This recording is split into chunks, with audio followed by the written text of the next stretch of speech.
Assalamu alaikum. Naouna Thérapie, aujourd'hui le 13 12 mois 2022. Melen salmina nokku ka wondon. Min annitina yon hedon kadderol Naouna Thérapie. Ko ɗum Allah muuyi ka kikiɗe ɗo en ara e sendude yoga e toɓɓe fi koto kala e meɗen yo waw ɓeydade nokku ka o woni e fiyakeji gurdam makko ɗam. Partagez le live, mettez le cœur. Haray ko ɗum bana adama on doit famde ka hoore leydi ɗo aduna on wona nokkure ka bana adama on hisata se tawi o anda ko hisintamo, o immaki kadi o darani gollugol ko hisintamo. Wona fi ko musidɓe ma wonduɗa ɗum hisinte, wona fi ko e gollañol ɗo jeeyaɗa ɗum hisinte, wona fi hiɗay kaɗo dina ɗum ɗo hisinte. Hunde wawata hisinde bana adama on si wona hara o andu ko hisintama kon, o immi kadi o dari golli fi yo hiso. Merci Binta, merci Alpha Sadou. Haray no tawa ko bana adama on dowa famde neɗɗo won neɗɗo mo wonduɗa e mo. Jangam mo o cora ɗo o nana ha laaɓa pos no o wa'anma wo no o wa'anma. Yo on nanire ka ɗo haala o anday galaɗi ɗin alaka hoore ma. O anday ko a bani adama. No tawa e muɗum ko ya andin o tigi. Innu neɗɗo mo wonduɗa, mi anda ko mo wonduɗa fewnuɗo. Wonɗo ma sawde, haysi ko yumma ma. Haalanmo atto a wonde ɓiɗɗo makko. Ma jajirawo ma atto a wonde miñirawo makko, ma kotirawo ma atto a wonde miñirawo makko, ma atto a wonde kala ko o noddiray ma, gollowo makko, ɓengu makko, moodi makko, ben makko, ɓiɗɗo makko, atto a wonde nden hunde nde o wonma nodditirde ɗon, andinmo ko a neɗɗo taw wonande hoore ma, ko a neɗɗo fiima an.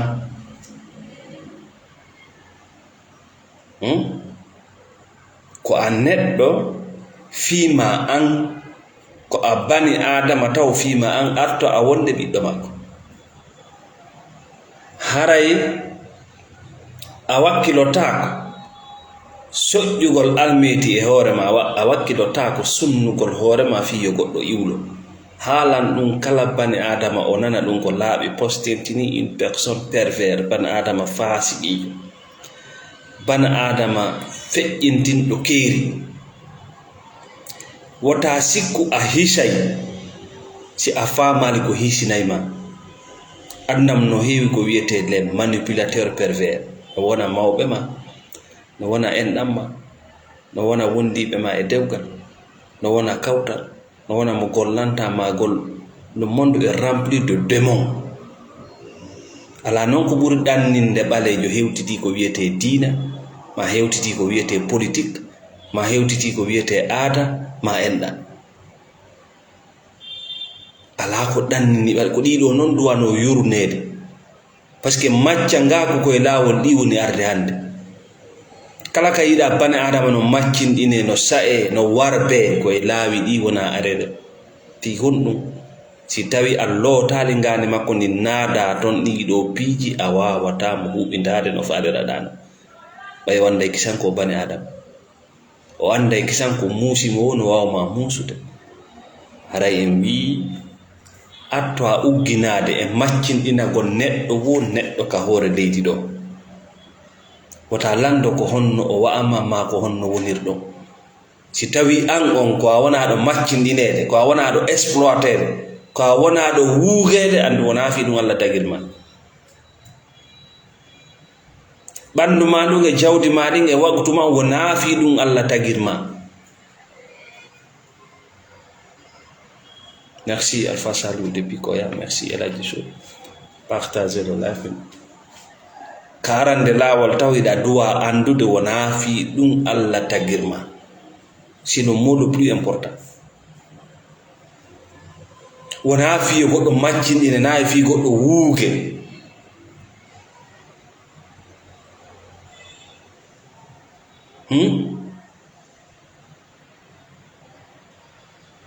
Merci Mamadou Ba, partagez le live. Donc, vous êtes sur la page de Naouna Cheli, la page de réveil et thérapie. Kawonnen ɗo hande yimɓe nawnuɓe dépression ji no heewi hakkunde yimɓe ɓen, wona goɗɗum hewtini ɓe o alhaali ko angal andugol ko honno ɓe hisirta.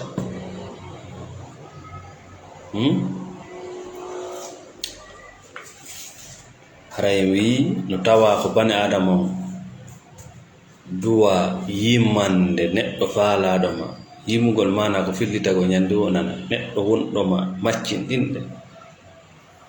sikkuɗo aljanna ko kanko jonnayma, ma sikkuɗo ko sabu makko darirta lette gabru, ma sikkowo ko laamatiri makko duwa dogde e hoorema e hoore tooñe. Jangam mo ɗum ɗo bimbe kikiɗe, atto a wonude konko wonma nodditirde, atto mi wonde ɓiɗɗo ma, atto mi wonde gollowo ma, atto mi wonde ne'eteɗo ma, hunde wo ko tawata himo rewde e muɗum, o hewte, o tooñe, o ƴetta geɓe maɗen, atto a wonude nden hunde wonande mo kanko ko a bani adama fi hoore ma. Ok, c'est clair? Merci Pitatil. Ko a bani adama unique fi hoore ma. Ɗon famike? Merci Aboubacar Diallo Dogome. Haray ande a wakkilaaki soƴƴugol yiite e hoore ma fiyo goɗɗo iwɗo.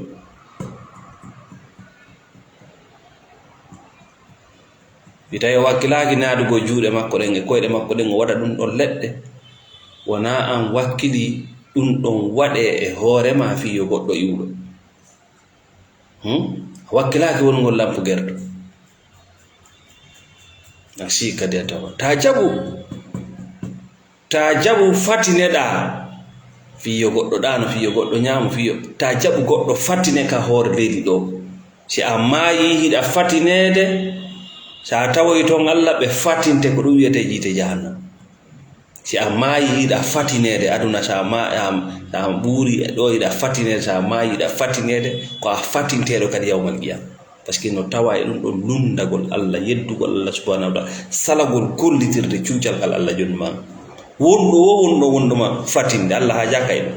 par ce que naafiya fatin tagiɗaɗa, wona fiyo goɗɗo adina tagiɗaɗa. Ko ɗum waɗi so yaajini leydi makko ndi o ɗuɗɗini yimɓe ɓen, ko fi wota goɗɗo naata e pooti sardin e inde wo inde diina, inde leñol, inde dewle, inde golle, inde tagoto naade ka heƴata. Ok, merci Mamadou Sarafou.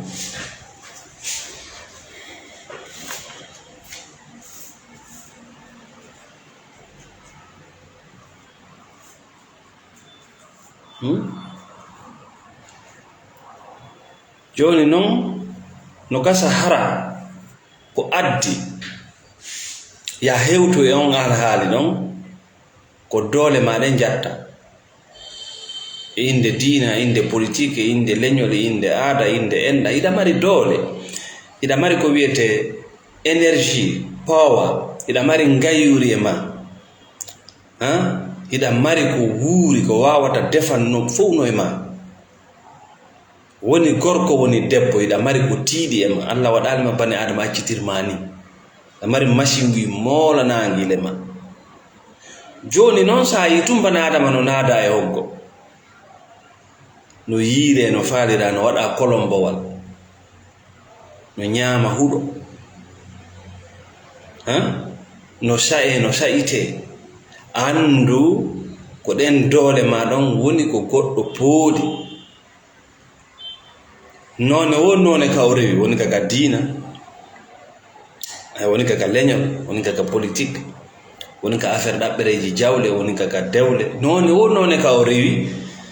hara ya andu ko hewtimma do e macca ngakun ko nde wonno ɗum ɗo jattama yo a powerless tadi ala dodande kadi hunde wotere wawata waɗande ɗon hoore ma ko ya ƴettu doole maɗen hande kadi hettitaɗe etoɗa hettita doole maɗen filloɗa ngol konngol ngol mi fillanima ka arande la fiya hettu doole maɗen sa hetti noon doole maɗen ƴetta doole maɗen énergie ma on fewtina e ko wawata change e ko wawata moƴƴinde immorde konko boni ko wawata moƴƴintinde immorde konko bonnaka gurnam hoolagol Allah hoolagol hoore mum andugol hino gayna cuuca ɗum ɗo fof waranoma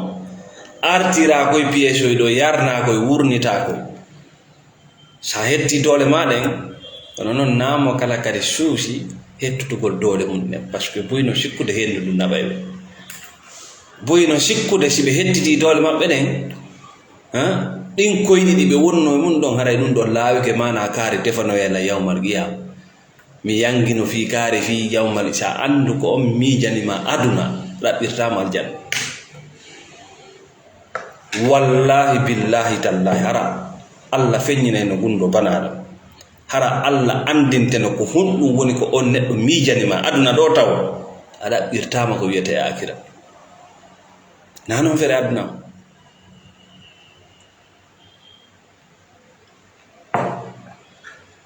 ko angal andugol bana adama siyata bana adama no jaɓa lettade ley koyɗe bana adama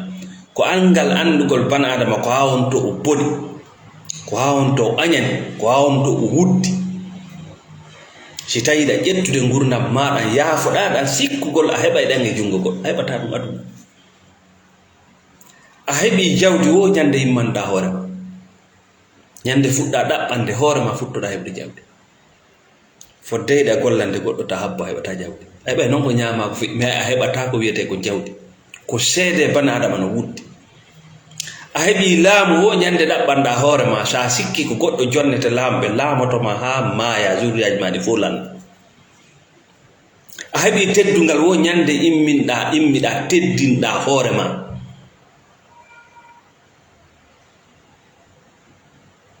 a heɓi cuucal wo ñande fewtuɗa e ko hulɗa ko sa sikki no woodi goɗɗo tanama wontirandoma à l'extérieur de toi addowo ɗum jonne amma ya yara yiral ɗum yitere maɗe amma ya yara yiral ɗum yitere maɗe merci Master de Guinesso merci Abdoulaye Nas merci beaucoup merci pour les commentaires may donc aray ko ya eto yaha hettita doole maɗe ok merci Tafsir Tuntu sa hettiti doole maɗe ko non hettutugol doole maɗe ko non hettutugol doole maɗe ko fuɗɗagol suɓanagol hoore mum andi maccuɗo ko goɗɗo suɓantoma a wi maccuɗo ko goɗɗo suɓantoma leyɗele wonde wiɗe ɗen indépendance lanɗoɓe ko kamɓe suuɓi systéme politique maɓɓe on siko kamɓe suuɓi systéme économie maɓɓe on ɓe yimɓe woni ɓe piirude e dewle bimɓe kikiɗe e ñaawoje landoɓe siko kamɓe suuɓi moodi maɓɓe siko kamɓe suuɓi ɓengu maɓɓe na kamɓe suuɓi na numéro paɗe maɓɓe ɗe wonɓe yawde aventure wulla ha jara wawata ardude landomo siko kanko suuɓi yawgol ngol wurinna goɗɗo lootigani makko de immaniɗo hoore mum suuɓi yawgol no andi ko yahani so hendike ko yahani ko anga yeewo arde si o woni toon kadi haray ko suɓande makko wultotako wonɗo wullitade bimɓe kikiɗe landomo siko o suɓaki goɗɗo lootimo ngane ɗen o soti yo nane kañum kadi no gaɗa to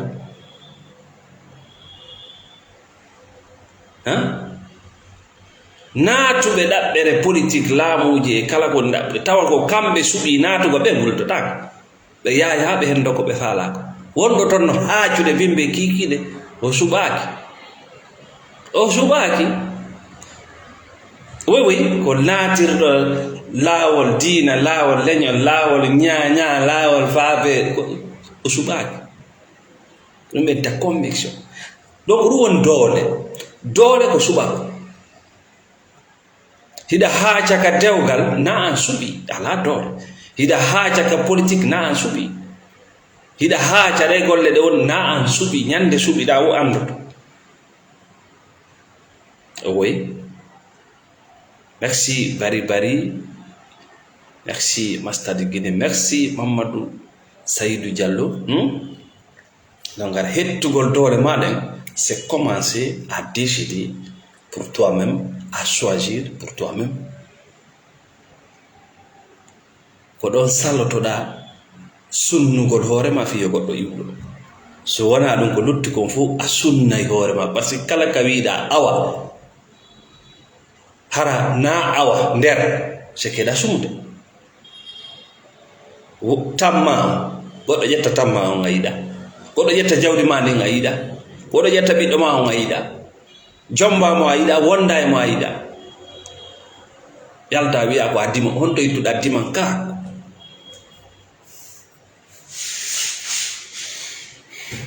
donc haray solution on merci Alpha Bidlo noon merci Mamadou Aliou Diallo koya eto taw hettita neɗɗan kakuyagal ma ngal wona bani adama andi wonɗo bani adama ala probléme goy par ce que ko mettatama ko mo feññinay ko welatama ko mo feññina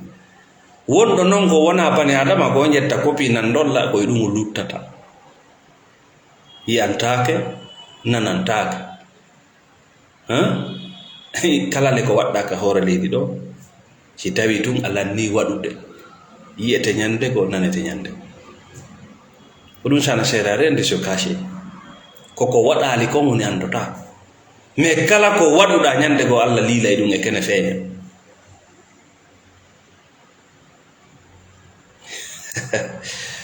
merci partager le live mais kala ko waɗuɗa kala ko suuɗiɗa waɗuɗa ɗum no way ko maayo piyondirta aray ha tawe merci David Barmerle farga merci Atibou Sall donc aray sa hetti doole maɗen eto waɗa focus tentina konko tawata a wawa so ko a wata sasde kon terto ko feƴƴata Nations Unies ta ɗum woni haaju ma mais ko feƴƴata kon ka nder hoorema eto jitta ɗum parce que sa jitti ko woni kon ka hoorema automatiquement a yiye Nations Unies waɗa ɓe placement sa jittali ko woni kon ka hoorema ɓe watte colombo wal et ça va te coûter très cher sa jitti ko woni kon ka nder hakkille ma haajuma wonta ko ɓenguma ma ko gorko ma cewdoto ñande o nodda débat ñaawoje haajuma wonta e haajuma wonata e ñaawoje ñande o arde ga alaji kaare monsieur kaare no ñaawede makko ba non haajuma wonta a anday kisan ko soit tu acceptes la réalité ou tu t'éloignes ko jaɓa ma tertoɗa ñawore alaɗo haala ɗu kala ka yiɗa haala ɗuɗu kata lanɗo ko naafigi e faasigi woni huwondirde kala ka haala ɗuuɗi andu gonga alaɗo yeeyo ɓen no andi clientjo sodanoma on ɗuɗɗinta haala clientjo ari kama haala ganduɗi hiɗa waala terde hay o sodanma probléme no nder to dewgal marngal barke haala ɗuɗa dewgal marngal barke haala ɗuuɗa ko honkata kon ɗuuɗa sa yi haala ɗuuɗi ko honkete kon ɗuuɗi ɓe honkodiroye ko naafi e faasi woni huwodir kala ka haala ɗuuɗi wota lanɗo ko gonga woni ala to gonga no woɗɗi ɗo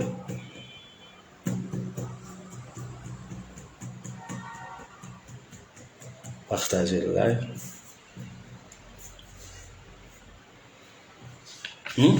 harayta naɓu hakkille maɗen e hunde tawde a taganaka waylugol ta yaw ton par ce que sa yi ko ɗum ɗuytata doole maɗen ukkagol e ko andi tigri tigri wona lawol mawol focus on yo chef hakkille maɗe woni hoorema e ko honɗum libéré ma honɗum jonna ma dimu ma ɗum e hajuji maɗe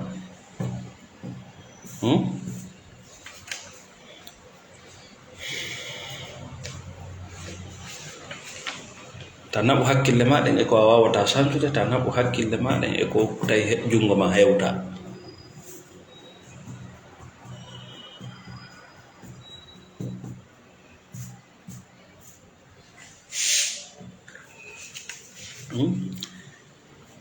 fi holɗum wotigi watta ngiila ka haqiqa ko wiyete ko yimɓe bomɓe. Yimɓe bomɓe ɓen ɓe lorray, les pervers. Yimɓe bomɓe ɓen ɓe lorray. Si mi haali ɗo yimɓe bomɓe wona yayaw ka diina yimɓe. Andi sa inni yimɓe bomɓe diina yimɓe ɓe mi haalante kisan fi gere, fi ñanne, fi lampo, ɗum fof ko penale e beppaliji. Fi jinna, fi gordo gar hewi kam. An tigiri no gasa eɗa tawa e ɓe bomɓe wona ɓe haala, par ce que eɗa bonnude hoore ma.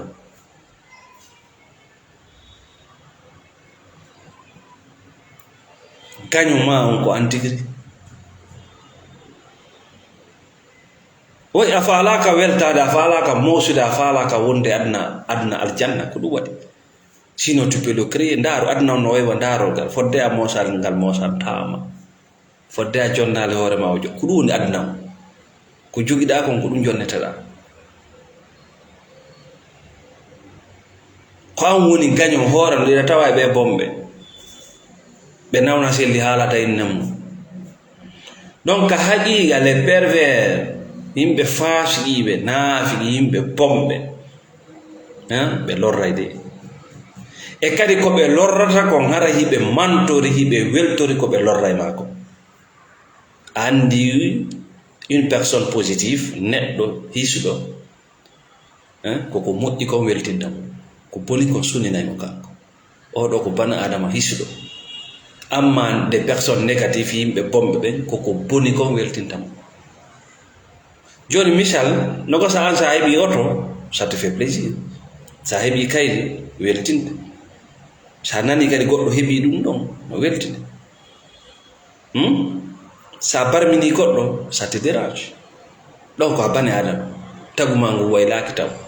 Sa barmini goɗɗo, sa a wullini goɗɗo, sa anini goɗɗo, sa jamfike, ça te dérange. Parce que fi on ɗum c'est négatif, c'est pas bon. Joni noon yimɓe bomɓe ɓen kamɓe c'est le contraire.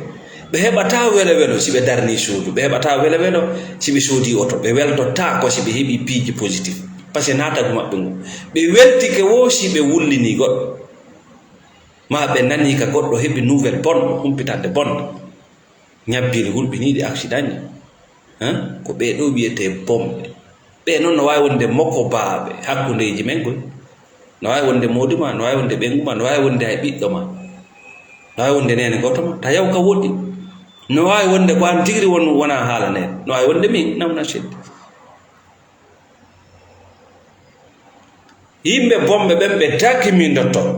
ɓe dakkimindoto, c'est-à-dire ils trouvent du plaisir. Ɓe heɓay welo welo e ko wullata ko, ɓe heɓay welo welo ɗo wiyete ñanne. Ɗum ɗon ƴetta acca ɗon buuma ɗon, ɓe landi kiram ko batine mbiɗe kon boni ñanne, ko ko yimmiran ko ngala ɓiɗɗo, kon boni ñanne, ko konki kala ɗa, kon boni ñanne. Woy no yurmi ɓen ko nawnuɓe e miskin, ɓe wona toña, ko ɗum buye mon nato e yiite, buye mon nato e yiite si tubaɗe, tout simplement parce que ɓe toñoto men no ɗuuɗi. Woɓɓe toña e yummam bem yaye mum bata bata ka fo ma yalta tun daro ka ɓawa go yiya goɗɗum nuuɓa pala ko jolo ñanne beppal. No woodi kaaƴe ɓe nana étoile fila, no woodi kaaƴe iwayɗe ka asama, ɗe fuuto toon ɗe araka. Si ɗe ɓattike leydi ndi, chaleur nguleni wonni ga ndi tayinayɗe, température kadi iwi ton e ga na goto, nde taayay nde muncosi nde yana nga. Ko ɗum wiyoto ko joli ñanne fuu, ñanne wiira ñanne kono ko pullal kon ko ñaamowo, ko ñaamowo, ko wona haqqe makko, ko manipulowo, ko ɗanninowo wiyete ñanne. Politicien ko ñanne, tram ko batini ko ñanne. organiser do kala ka yimɓe organiser te naate e honko e puutinji sardi ɓe sire ɗum fof ko ñande si tawi to il y a pas de réciprocité jonnan mi jonne yadam mi yada si tawi ala ton ko ñande none wo none an ko wiwɗa ko hunde nden ko ñande la réalité est que imo ñaamuden ñande na goɗɗum ngo na tewma ma ƴeemaji maɓɓe ɗum koko tewma e ƴiye maɗa en yangoto golla ko sekkinma par ce que ko ɗum duwanno ƴettede dankoɗa hoorema ñama tew ñama pi ko ɗum wonɗa aɗude fawa naɓa artira ka woni ɓe wallude ka kamɓe wonma wallude ko duwaw ma jaboto ka ko duwaw maɓɓe ko an gollo won duwaw mon jaboto na kamɓe de duwaw ñandejo jabotako fodde hiɗata kan ha immo golla min na de goɗɗo kortam min na de a ñamata sona ko golluɗa mais yo tawtu yo productif yo taw an kadi yimɓe wono joni mawɓe maɓe golli a ñaami an kadi gollu ɓiɓe maɓe ñaama génération karniji feƴƴuɗi ɓe golli e ñaami ɓe golli e nafijori ɗi laawi anda hombo sekkiɗi ɗi ampulji anda hombo moƴƴini ɗi cuuɗi anda hombo darniɗi ɗum ɗo fof c'est l'humanité ko aduna o yimɓe ɓe woni ko golli ɗum yiɗa nafitorde siɗa dogude hoore laawol andu to ko woɓɓe golliɗo woɓɓe koye ɗum maayi an kadi gollu goɗɗum ka woɓɓe goo ara wi alhamdulillahi ko ɗum woni réciprocité tari ko jontugo ñamal mais si tawi an ko ya ñaamu nano ñaama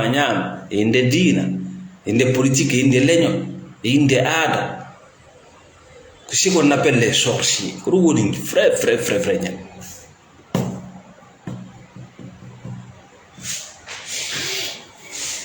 ɗo ngara wi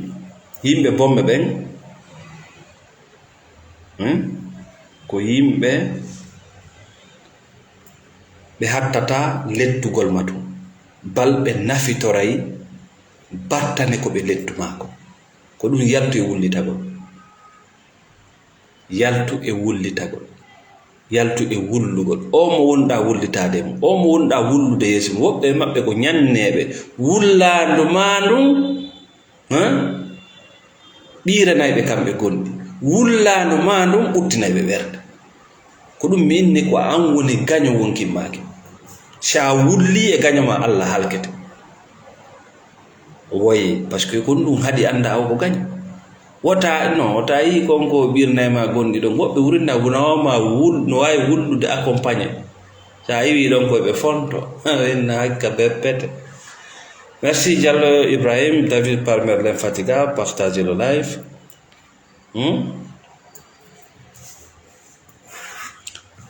C'est très simple. Joni noon si tawi hiɓe créi ko ma tampinde ko mana ɓe remi e ma sonja o sonja ɗo no fiiɗa taƴitude mo hiɓe weltorade sonja ma on ɓe hattata ɗon de ɓe immoto kadi ko kamɓe no ko créi probléme o ɓe felama an kadi ɓenna kanko ɗaɓɓi ɓe fela la victime ko kamɓe woni ko hewtimma e onon alhaali ɓe yalta kadi ɓe liile e aduna on ɓe andina yimɓe ɓen ko an woni bonɗo o ko ɗum waɗi kala bana adama mo yiiɗa ko golle mo ko no nodda ɗo no ñaawede an sa wattanale ko yiite yata par ce que Allah wiima gaño ma on koya jogo mo gaño Allah gaño nde ko ɗum gaño ma woni mo jogo mo gaño seytan ko gaño gonɗo wiima fattakisi waɗuwa kolla kon no laaɓi no raɓɓiɗi ko diina yimɓe ɓen naata e ma wiigol oɗo ko nene goto oɗo ko bemma oɗo Allah inni gaño ko gaño sikkude o addal ɗon inde goɗɗo o addal inde leñol konno noon an addanta ɗon kono ma ñaawo waddane kono ko hunde gaari ko ñannejo ma kamɓe société on si ɓe inni c'est une famille ko kamɓe famille on noon hiɗa tooña e ɓeteke sennidir toñuɗoma emo tooña sennidirɓe ɓete sa yi toñi no anda ko oɗo toñina mais kono an buumima gite ɗen fof kono ka haala o ɗum ɗo lanni Allah sa'ete aduna e akira, parce que tu es le créateur de tes propres problèmes. mi fillito Allah kañum o naatali gauche à droite, o inni gaño ma jogo mo gagne, c'est pour ta propre protection, c'est pour ta propre paix, parce que gagnant il va pas changer. Gagnant ma il va jamais changer. O yiɗatama aduna, détrompe-toi. Gagnant ma o yiɗatama aduna, okkumo ko marɗa e ko amara, o yiɗatama aduna, o changeata aduna.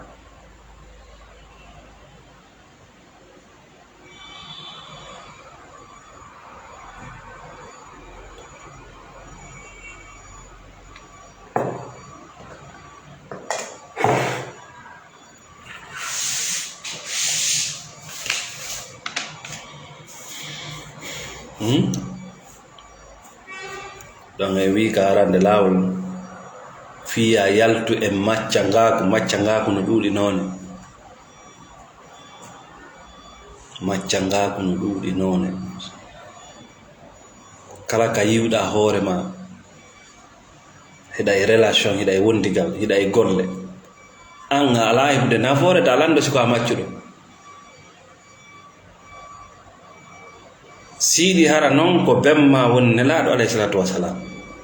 Si tawi hiɗa e relation, hiɗa e golle, an ala heɓde nafoore ta lando si tawi ko a maccuɗo, tu es un esclave. Macca ngaku accata ha ñande leydi dagge. Si tawi hiɗa weli ɗaynude ta lando si tawi ko a maccuɗo, si tu es un esclave. Hiɗa weli ɗaynude, goɗɗo si ɓanti ɗengal o a cowtike, kalarɗo ɓanti ɗengal o a yehi. Tuma ɓe ukkoyma ka fuu cowtoɗa enna ko Allah muuyi, no na aajo Allah o ala e ɗum. Maccuɗo koko adinte.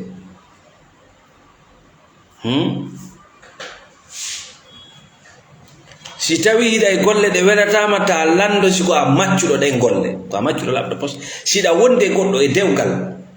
on neɗɗo o welatama mo wonduɗa ka dewgal ta lando siko a maccuɗo. Siɗa doginde otowal ngal welatama ta lando sona ko a maccuɗo otowal ngal. Siɗa e leydi ndi welatama ko a maccuɗo ndin leydi. C'est très simple, c'est clair. Donc fiya yaltu noon e macca ngaku ko ya waɗu ɗum ɗo slogan ma on gonɗum woni attomi wonde ɓiɗɗo ma, attomi wonde haala ko wonanɗa oti kon, attomi wonde ɗum ɗo maɗa komi bana adama wonande hoore am. Tu as été créé pour ça. Fiya wonu hoore ma ko fi ɗum Allah tagiri ma, ko fiya wonu hoore ma, na fi goɗɗum gote. Wana wiya nye wiya nye no, ko fiya wonu hoore ma. Sa wonani hoore ma ko ɗum wonata, a wonta fus. A wonay taw hoore ma si wona noon goɗɗum. Gonen ɗo mo wonani banare ma, wonani ko gonɗum wonta. Narno ɓale ɓen woni guru nade aduna, c'est-à-dire manque de repère. A wonani taw hoore ma gonɗum wonta. Mo fottuɗa o haɓɓitoɗa mantora ko jeeyi kon o fulkanno ma, c'est tout. Mo fottuɗa o haɓɓitoɗa mantora hakkille makko ɗen e gandal makko ngal e yaada makko ngo fulkanno ma, honɗum wonton. Ko tagiraɗa min namna selli mi wiima ko fiya woni hoore ma. Sa wonani hoore ma ko honɗum wonata, ko maccuɗo. Mais c'est très simple que ça. A to ñina yagol université koto kata académie poco paca defte fiya andu ɗum. Sa wonani hoore ma ko a maccuɗo. Maccuɗo honɗum goɗɗum go ko wonanda kon. Donc ara ko a fewti o tigi haalnama ko laaɓi pos, haray min on dow mi sunnata hoore, mi waɗata hoore am leɗɗe sunneteɗe fi an ya iwlo ma fi yo haaju ma on sottu.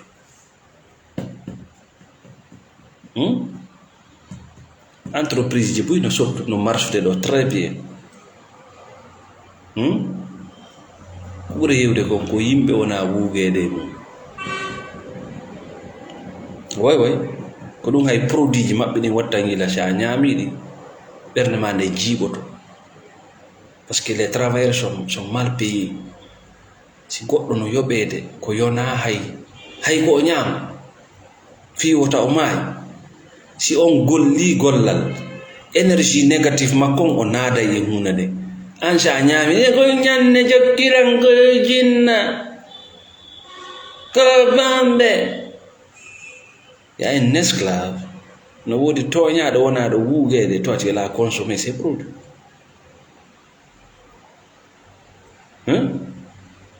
ko ɗum waɗi kulloykoy ka burure tew makkoy on no weeli di kulloy ne'etekoy koy pulloy ne'etekoy kay no serde kullum woni ko ngomoyen libre ara kun dogay kun jinda kun hoccito piiji goo kun memmina ɓe kun ɗon kadi tew makko ngon no weeli di daabe wona koye e nder hoggo nder boodi jardin wano gerto ferme a ñaama e andata a ñaami tew négatif on c'est trop esclavagisme c'est trop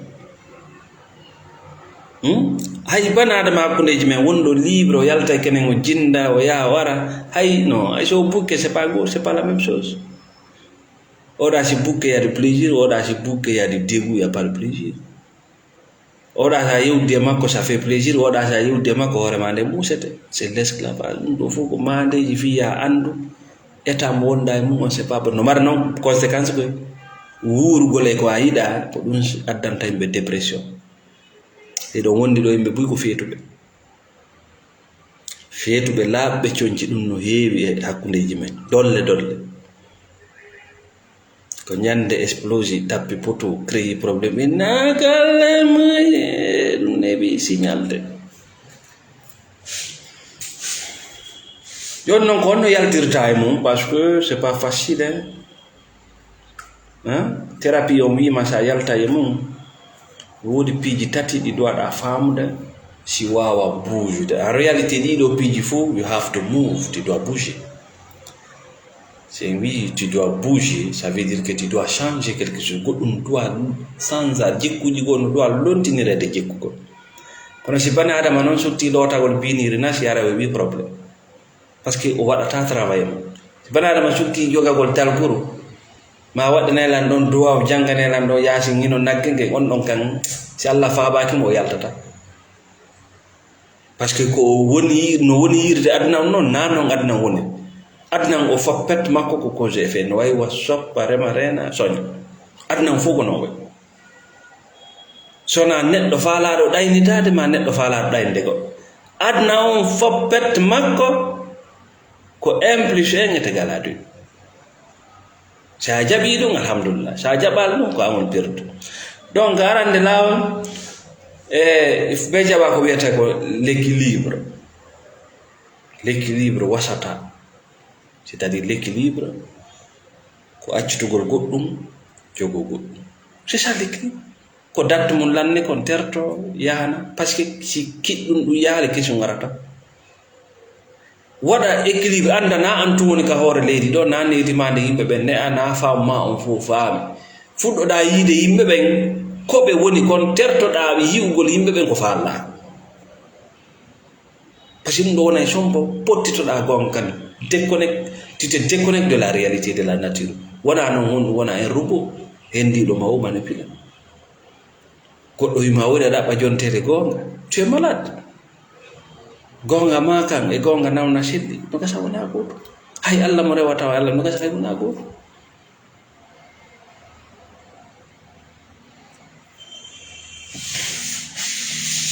haray ko wiyagol ko wiyete ko tertagol jikkuji bonɗi ɗum na e nder jamma goto waynodirgol e jikkuji bonɗi wonna jamma goto na e nder yontere gotere ɗum ko process ko lowe ko seeɗa mana ekkitagol ɗum kadi ko seeɗa ekkitorɗa ko on seeɗa kadi waynodirta e mum si jandi yalti ka mbayla ndi jandi ɓuttatande wotere ko seeɗa ndi ɓuttirta donc kala alhaali mo yiiɗa hoorema e mum aramtoa de la patience, jogo ko wiyete ko muññaare, yehirana golle ɗen pas à pas, petit à petit, little by little.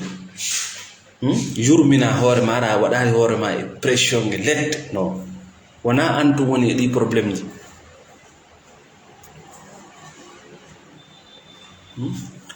ɗimmum noon ko ya faamu ko wiyete kon taƴu ɓernde ma mone ma soñdia ɗum ko ara e ɗum o waabilije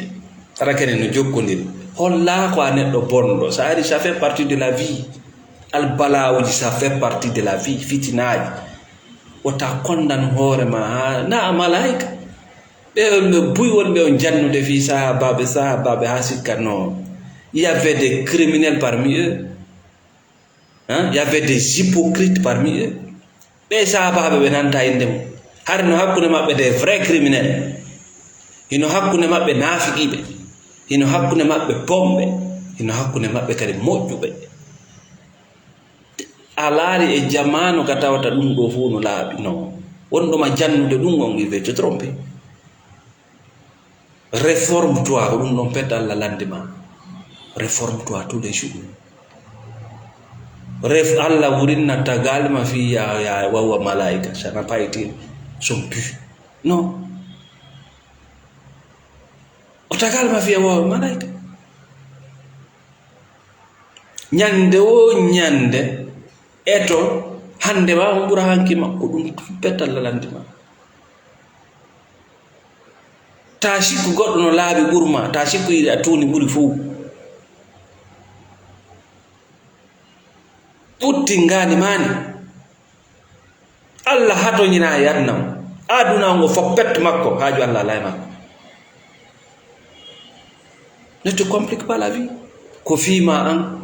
so inni accu ɗum ko fiima an na ɗo accu jeeno bappa sa memi anday ko wiri ko ya accu na ɗo fi makko. Accu nguya, accu fenande, accu jamfa, accu ɗaynagol, accu bugagol ka na dow fi Allah haaju Allah waɗa ko yurmede wonande an wiyaɗo yo acco na dow goɗɗum e lettega ko fowno ga yehi bugoɗa ka dowaka bugade jiifama on anday, teddungal ma ngal anday, cellal ma ngal anday, ɓuttuma on kan yehi ɗum ɗon fellande arandere nde ɓutto on ɗum ɗon on waynodiri par ce que atto a fellude no sitti ñande feɗ ko gite go yiyata gorko bonɗo debbo bonɗo ɗaatay wawa gerte kun taw ɗaata wawa be'um sa geri ha a felli a wattatama anda jaga a felli ɓuuturi andi ɗaati ngin to woni taw yuruminkino wasina fus anda ko comme anda hunde wiya noon yiɗa cowtare waɗa e mum bruk andi seytan wona ka fottuɗon ɗon kaka seedoton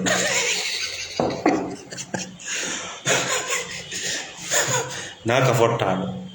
c'est pas ce qui importe, kaka seedete ɗon.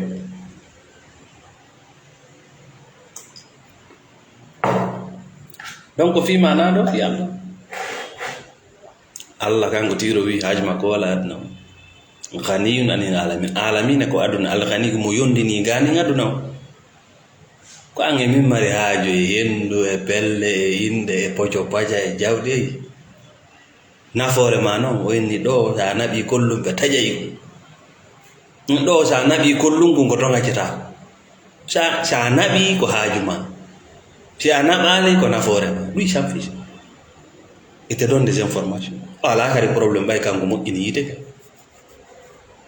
ko an yite ngen wulani wona Allah. donc haray ko wiyete kon albalawuji, fitina, nawnaje, tikkere, suno, ɗum ɗo ardanay bana adama kenen o waabilije, il faut accepter. Na wonde hiɗa boni, na wonde ko ba seytanuru, na wonno, il faut accepter, ça fait partie de la vie. Yiltito e neɗɗan ka ko yagal ma ngal e règle ce problème dans la patience. Si tu ne peux pas régler ces problèmes seuls, il faut contacter une thérapie qui est payante.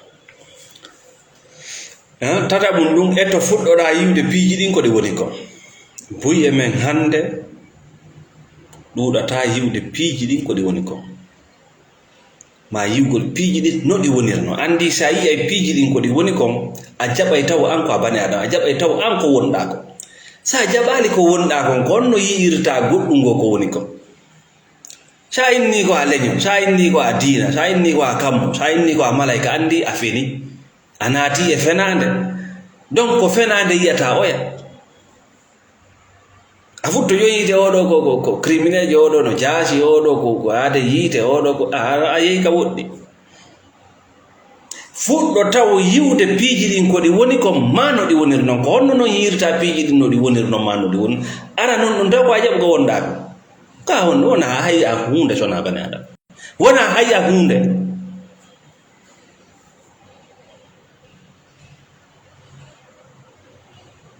sa heɓana ɗo joni ka burude acciteɗa e kulaji ɗin ko jikku kula jogotonɗa sa heɓana ɗo joni ka alyahudaɓe ko jikku alyahuda jogototo sona mo Allah faabi ko haala maɓɓe kan haala ɗum ko wonɗa kon hande ko société on waɗuma ɗum kono wona ɗum ko wonɗa kon tigri ko abane adam on ɗon goye metta fi on ɗon so fuɗɗike darde il se déconnecte de toutes ces fausses croyances pour voir les choses dans leur nature. Mais il faut être naturel. Ça, on a le naturel, quand nous y irons, nous y irons. Quand nous y irons, sont tellement fake, quand nous dépression, qu'on peut dire chaotique. Parce que habitoto,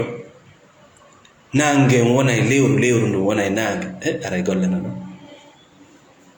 Habitoto aéroport, on a port, on a aéroport. Habitoto ndungu wona ceedu wona ndungu sanzai sa be ko be sanza no sanzai ko be kam fa habitoto a weltike wotuma ko weltinnama ko yiwri ga yaasi ari aduna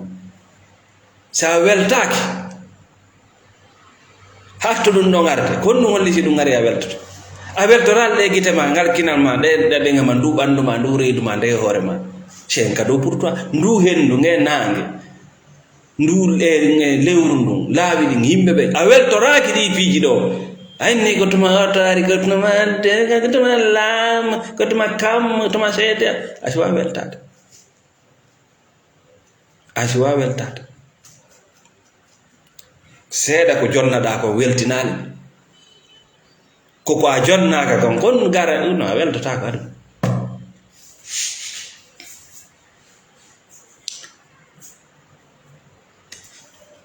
ekkito yigol piiji ɗin ko ɗi woni kon hara wona ko faalaɗa yo ɗi woni kon ha ɗo noon ko gonɗe de tentini si goɗɗo wi kanko ko aade diina ko dimo ko malayika mi anda no andi ɗo probléme naati kanko o daɗi ekkito yiwgol piiji ɗin ko ɗi woni kon wona an ko faalaɗa yo ɗi woni kon ekkito yiwgol dewgal ma ngal ko ngal woni kon ko o gorko holluma ko o debbo holluma ekkito an kadi yiwgol ko hollaɗa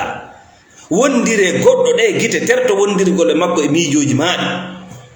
miɗa miiji miɗa sikki har miɗa wiwde jaltoyɗan diina yimɓe yawmal qiyama buy naata yiite ɗan ko ɗum natta yiite ko koye haala wi miɗa sikki miɗa miiji har miɗa wiwde ɓe nanaɓemo to tam min jonne hoore calculatrice temmuɗo ara ɗo meɗen sikki meɗen miiji enen tigre wiye sikke juulata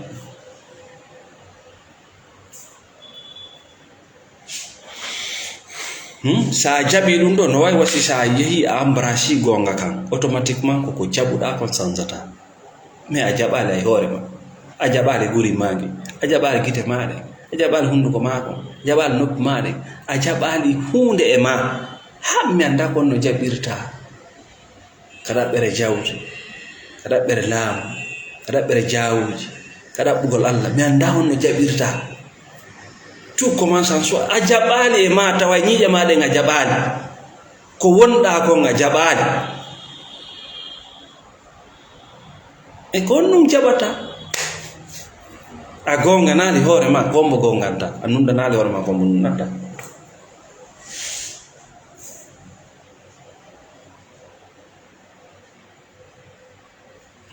e to fuɗɗoɗa yiwde yimɓe ɓen ko ɓe woni kon ko ɓe holluma kon acca wiigol woni rey no faaliraɗa noon ma yiigol ɓe dante juridiction dante pensé ko goɗɗo holluma goɗɗo no wawma hollude bimbi couleur verte kikiɗe holle couleur rouge jaɓu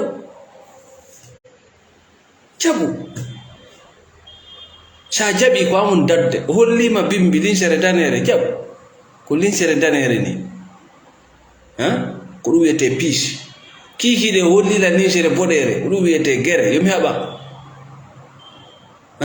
ma yomi tefu yomi ɗaɓɓitu yomi sikkito ɗo ya un problème il faut chercher à résoudre le problème mais koyo dane o garde koyo dane o gatti yarde ɗum yo yaltino e laɓikin a yiye dane o donc aray ka lannode yewtere men. Merci à tout le monde kala ƴettuɓe tammo jenti nawna Shelly Thérapie e wi ka arande laawol ɗo ya wonde hunde wo ko goɗɗon ma nodditirde ɓiɗɗa gollowa yaye pati kawtal patron boss pacca so tawi a falaka mayde e macca ngako ɓiɓɓe ma maya e macca ngako fewte o tigi ma fewta e hoore ma wiitoɗa ko a bane adama wonande hoore ma ça c'est la voie de la libération ko a bani adama wonande hoore ma ko ɗum noon golle bani adama miijitagol suɓo ko ɗum senduma e ngo fello ngo miijitota ko ɗum waɗi ɓe fusay sukka e fello ngo ɓe ara ɓe ƴakkan ko ɓe fuƴa miijitota ko ɗum senduma e ɗe leɗɗe ɓe leɗɗe miijita ko ɓe soppayɗe ko ɗum senduma e ɗe kulle ɓay kulle ɗe miita ko ɓe naɓayde ka zoji ɓe waraɗe ɓe fella ɓe waɗa huuɓo ko ɗum sellum ma e kala ko tawi wona bani adama ara nun ɗum ko miijitanto hoore makko ɗimmun ɗum o suɓoto ko hombo e men luttiri ɗum ɗo ka diina ɓe haalino hombo haali ko hombo haali o haali honno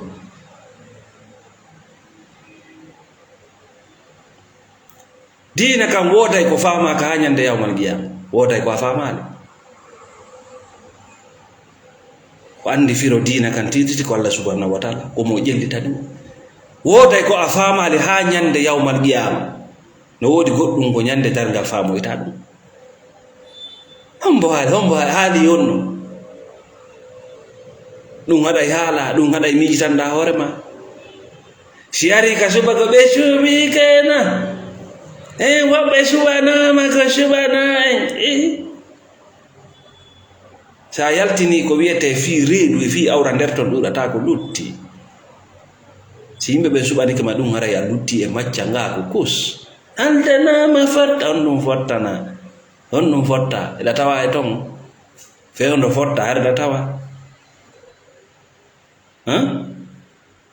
donc haray ko wi'uma bani adama ko ɗiɗo ɗiɗi siɗi yalti ka gurdam ma de jeune esclave na non ella so tawiɗa jaɓi c'est pas un problème wona ella so tawi a jaɓi maintenant tu as un maître tu as des dieux c'est-à-dire iɗa mari patron jo iɗa mari allah ko ɗum diina ka ari nilla ɓenne ko kawariji ko foynona ko diina kan non ko diina ka wi la non a susta wiide non parce que ko a honno ko a macco